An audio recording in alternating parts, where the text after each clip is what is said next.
내 아이 돌려줘. 그날 내가 아니라 그 아이를 먼저 데려갔어. 동석 씨 미안해. 정숙희가 그렇게 울먹이며 중얼거린 순간 오장민은 심장이 바닥으로 꺼지는 느낌이 들었는데요. 숙희는 방금까지 반창가게 바닥에 쓰러져 숨만 가쁘게 몰아쉬고 있었거든요. 그런데 이강혁이 건네고 간 유학 서류 봉투가 아직 손에 잡힌 채로 숙희가 갑자기 눈을 번쩍 뜨더니 말이 터져버린 겁니다. 내 아이 돌려줘라는 절규가 먼저였고 그 다음은 더 치명적이었어요. 그날 내가 아니라 그 아이를 먼저 데려갔다. 그리고 마지막에 툭 던지듯 동석 씨 미안해. 장미는 그 한마디가 너무 선명해서 더 무서웠습니다. 숙희가 누군가에게 사과하는 걸 장미는 거의 본 적이 없었거든요. 늘 해맑게 웃거나 아이처럼 토라지거나 배고프다고 조르기만 하던 사람이 지금은 그날을 알고 있는 사람처럼 짠해버렸으니까요. 모든 건 몇 분 전으로 거슬러 올라갑니다. 반찬가게 문이 열리면서 이강혁이 들어왔고요. 강혁은 늘 그렇듯이 표정이 정돈돼 있었습니다.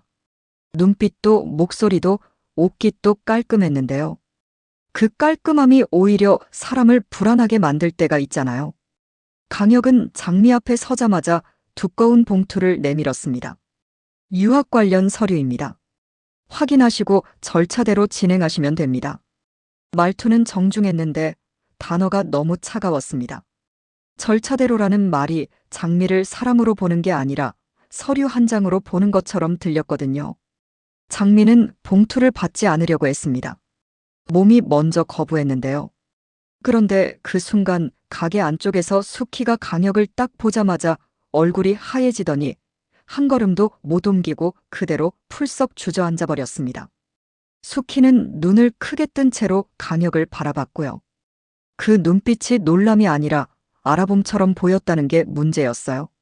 장미는 그걸 보자마자 온몸이 차가워졌습니다. 엄마가 누군가를 알아본다. 그것도 저런 공포로. 그건 지금까지 장미가 겪어본 숙희의 반응이 아니었거든요. 엄마. 장미가 달려가 손을 잡는 순간 숙희는 숨을 몰아쉬기 시작했고요. 복길이 괜찮아, 괜찮아 하며 등을 두드렸습니다. 그런데 강혁은요. 사람 하나가 쓰러졌는데도 119를 부르지 않았습니다. 도와주려는 몸짓도 없었고요. 강혁은 단지 장미 손에 봉투를 쥐어준 다음 문 쪽으로 몸을 돌렸습니다. 그게 더 소름이었습니다. 마치 오늘 목적은 서류 전달이 아니라 숙희가 진짜로 반응하는지 확인하는 거였다는 듯이요. 강혁이 가게를 나가고 골목으로 빠져나가는 순간 하필이면 그 타이밍에 강준호가 들어왔습니다. 준호는 태평 친구라 반찬가게에 몇 번 들렀던 사람이고 숙희를 볼 때마다 습관처럼 어머니라고 불렀던 사람이었거든요. 그래서 준호가 안쪽을 보자마자 표정이 바뀌고 어머니 하고 뛰어든 건 자연스러운 장면이었습니다. 이상한 건 강혁 쪽이었어요.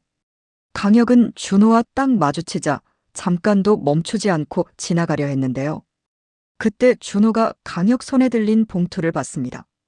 그리고 준호 눈빛이 그냥 스쳐 지나가는 눈빛이 아니라 붙잡아야 한다는 눈빛으로 바뀌었더라고요.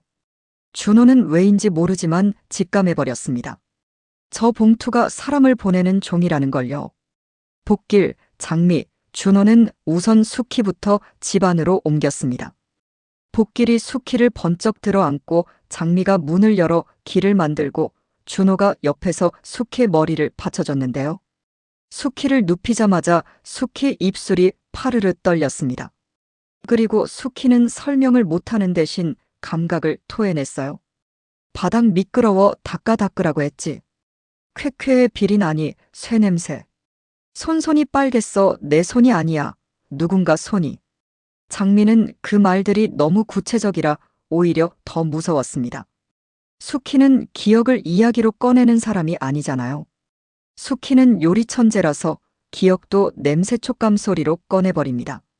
바닥이 미끄럽고 닦으라고 했고 손이 빨겠고 쾌쾌한 쇠냄새가 났고 이건 착각이 아니라 몸에 박힌 장면의 조각이었거든요.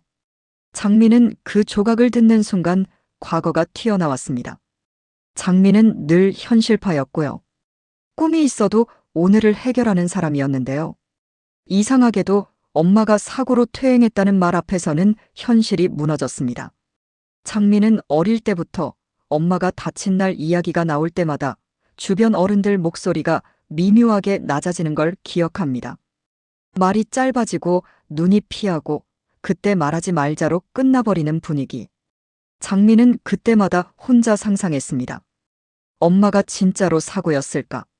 누가 밀었을까? 누가 지웠을까? 그리고 더 무서운 건 그 질문들이 늘 마동석 실종 이야기랑 이상하게 겹쳤다는 거예요. 동석은 장미에게 아버지라는 단어로 불릴 기회를 빼앗긴 사람이고 동시에 집안에서 금기처럼 묻혀있는 이름이었거든요. 누가 먼저 꺼내면 다들 표정이 굳는 이름. 그런데 오늘 숙희 입에서 그 이름이 튀어나왔습니다. 동석 씨 미안해라는 사과까지 붙어서요. 장미는 그 순간 동석 실종이 단순한 사건이 아니라 그날과 연결된 어두운 매듭일 수 있다고 느꼈습니다. 그러다가 숙희가 갑자기 눈을 번쩍 뜨더니 첫 문장처럼 폭발해버린 겁니다. 내 아이 돌려줘. 그 말에는 엄마의 목소리가 아니라 누군가에게서 아이를 빼앗긴 사람의 목소리가 들어있었거든요. 숙희는 장미 손목을 꽉 잡고 장미 귀에 대고 더 낮게 속삭였습니다. 그날 내가 아니라 그 아이를 먼저 데려갔어. 장미는 숨을 못 쉬었습니다. 내가 아니라라는 말은 장미가 원래 그 자리에서 대상이었을 가능성을 의미했고요. 먼저라는 말은 순서가 있었다는 뜻이었고요. 순서가 있다는 건 누군가가 선택했다는 뜻이잖아요.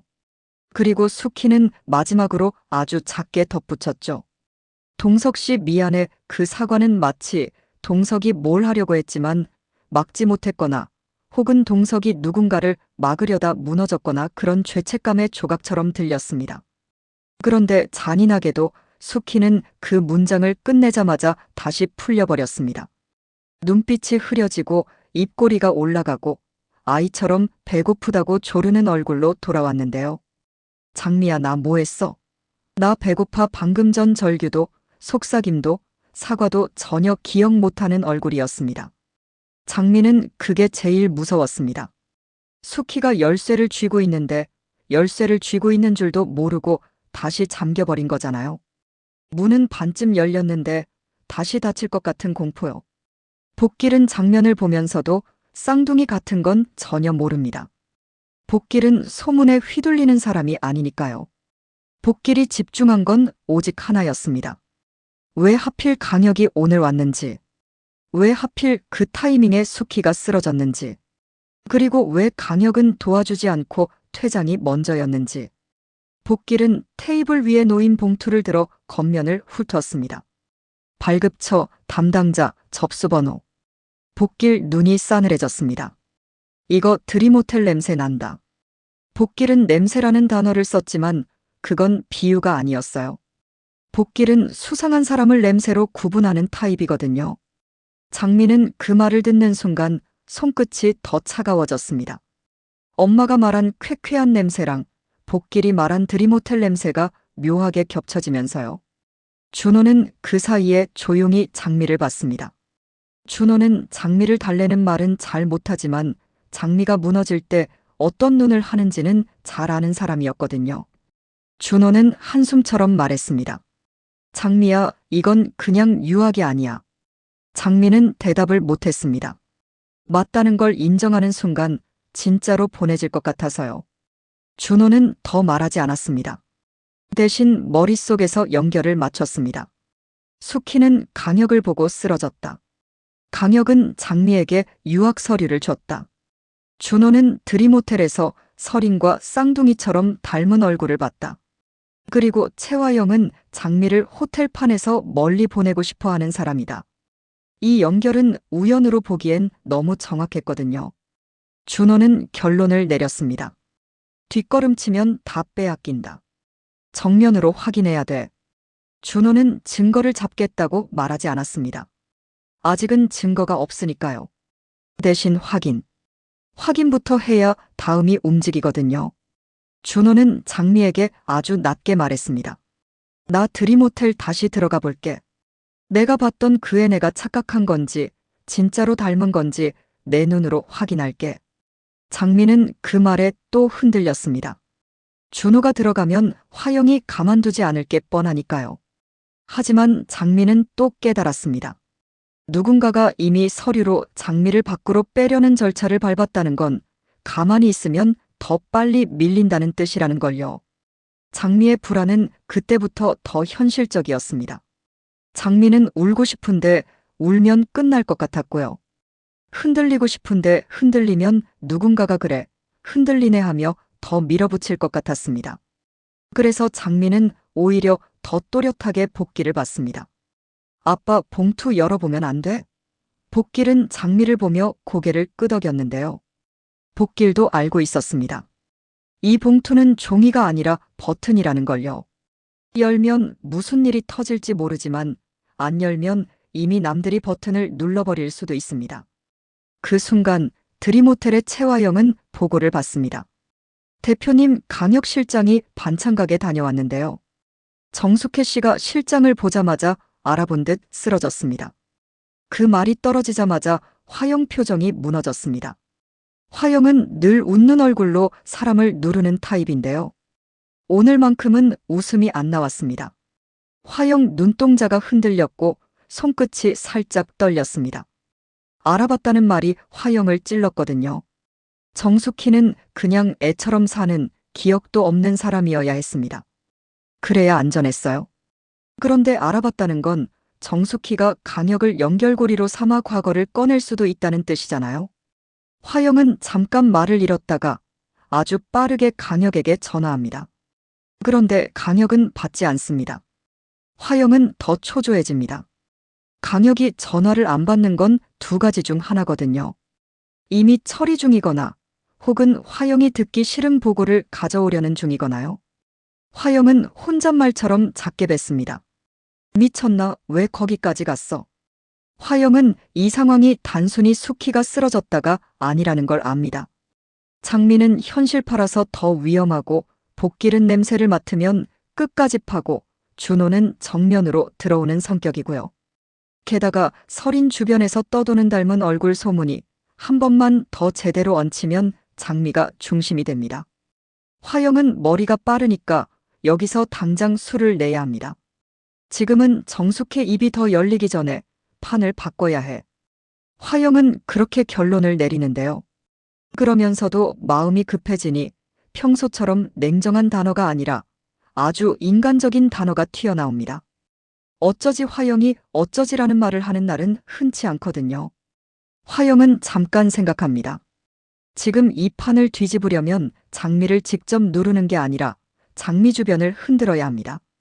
복길과 준호가 움직이지 못하게 만들고 장미가 판단을 늦추게 만들고 숙희가 다시 번쩍하지 못하게 만들어야 해요. 그런데 그 방법을 여기서 다 쓰면 너무 빠릅니다. 화영은 오늘 당장 결정타를 치지 않습니다. 대신 다음 화를 위한 말을 꺼내죠. 아주 작게, 아주 조용히. 태평 화영이 그 이름을 부르는 순간 옆에 있던 사람이 네 하고 되묻는데요. 화영은 고개를 돌리지도 않고 말합니다. 아니야. 아직은. 그 말은 곧 태평을 쓰는 카드는 아직 꺼내지 않겠다는 뜻이었습니다. 태평은 쓸 때가 따로 있거든요. 사람은 타이밍에 가장 크게 무너집니다. 다시 반찬 가게로 돌아오면요.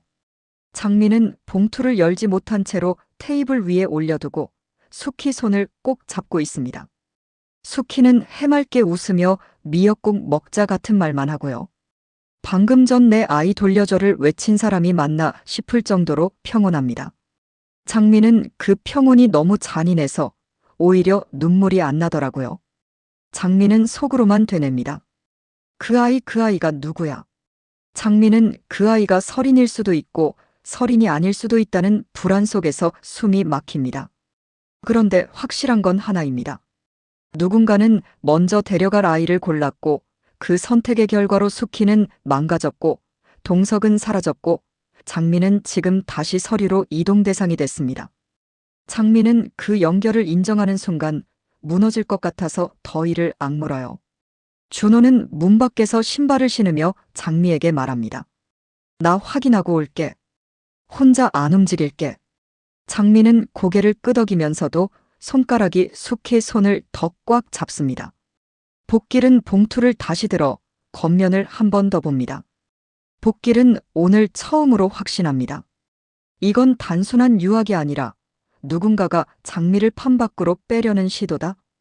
그리고 그 시도의 시작이 숙희의 번쩍이었다는 것도요. 구독 눌러두세요. 오늘은 숙희가 쓰러진 날이 아니라 숙희가 내 아이 돌려줘를 외치고도 다시 잊어버린 날이었거든요. 다음 화에서 준호가 드림호텔로 들어가는 순간 화영은 반드시 술을 냅니다. 그리고 그 수는 태평을 건드리는 순간부터 더 잔인해질 거예요.